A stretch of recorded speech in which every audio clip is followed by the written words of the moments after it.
there's going to be a place where you can't find one of our podcasts anymore, and that's going to be a Google Podcast, because as Google never does, they're killing Google Podcasts. For the podcast, they're just going to be like, well, how can we make this horrible for both the creator and the consumer? Do either of you use Google Podcast? NASA was able to reestablish contact with the Linux-powered Mars helicopter. I do actually wonder, what operating system kernel do the other machines use? Do you know why it lost communications? Was there like a storm or something, or do they just antenna was not pointing in the right direction? Do they know? Hey, I'm producer Dave. I'm, I guess, the co-producer of this show because I press record, and I'm the producer of all shows here on Echoplex Media. Check out echoplexmedia.com to find out information about that, including our podcast. But with my first story, there's going to be a place where you can't find one of our podcasts anymore, and that's going to be a Google Podcast, because as Google never does, they're killing Google Podcasts. It won't work up after April 2nd. They want you to use YouTube Music.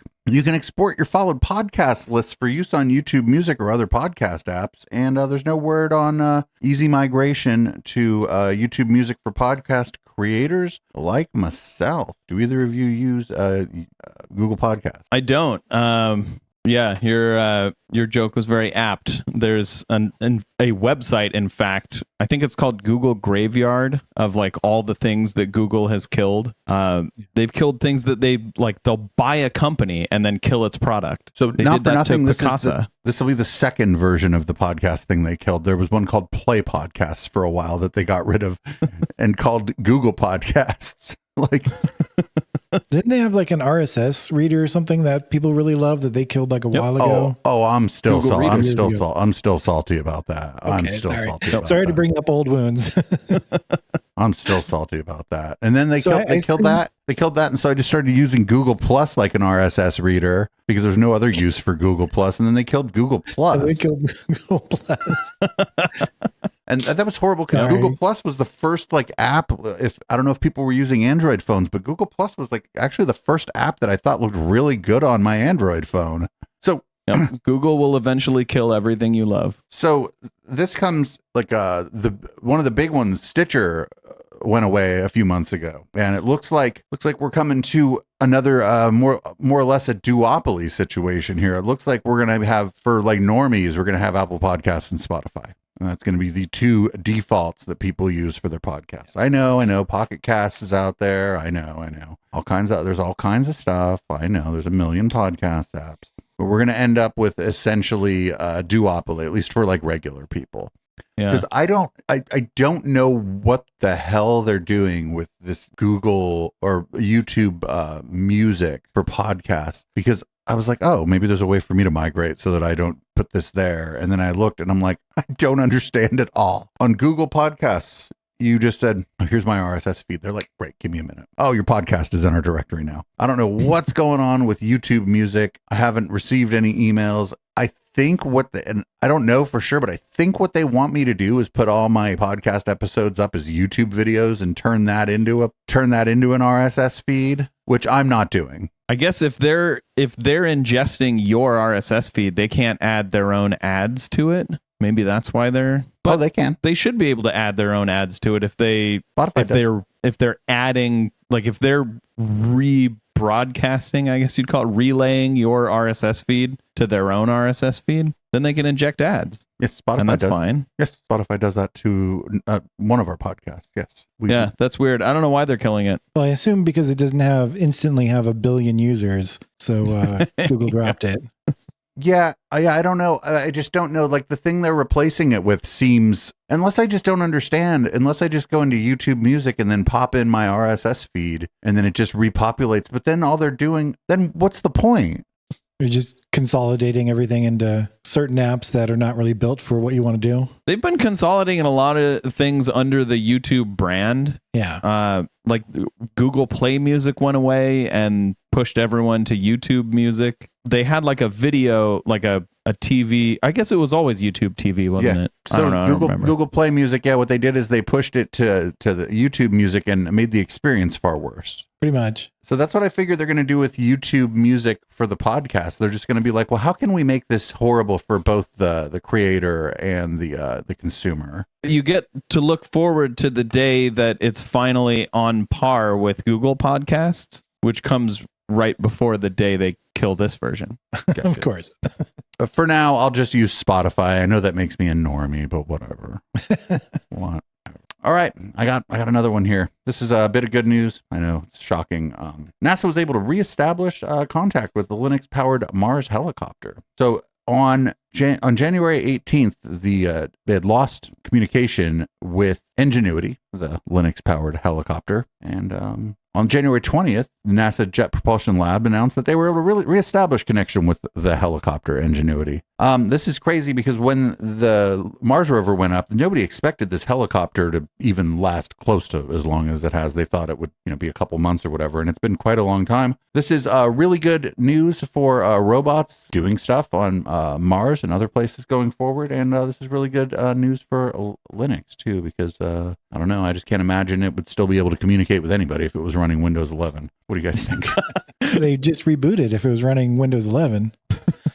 I do actually wonder, what operating system kernel do the other machines use? Like, is it just like a custom Unix OS? That I don't know. I just know that that this is, like you'd mentioned Docker before, there's stuff in it running on Docker. Like, I've heard interviews with some of the people that were developing for it. And it's, the Node.js, that there are things that we all know about are being, I understand that when they go out to talk to a Linux podcast, they're just going to tell the Linux podcaster what they want to hear about it. I mean, this is, I think it's running I think the helicopter itself runs like a stripped down version of Red Hat. And so it's like, okay, it's like full, it's like not like customs, you know what I'm saying? It's all kind of what we would call off the shelf. That's actually really cool. I think a lot of the things, space objects and stuff out there that NASA sent out have been using Linux for a while now, because it's free software. They got engineers that can deal with it and probably know what they're doing with it. Yeah, I think the reason they kind of did that on this is because it's a goddamn helicopter that flies on Mars, right? Like, this is the coolest thing in the world, right? And so, yeah, and the helicopter on Mars, like, it has to be, it's so different than Earth helicopters because Mars's atmosphere is like 1% as thick as Earth's helicopter. So it would be like flying a helicopter way above like the peak of Mount Everest. Yeah, it's certainly different physics there. Yeah,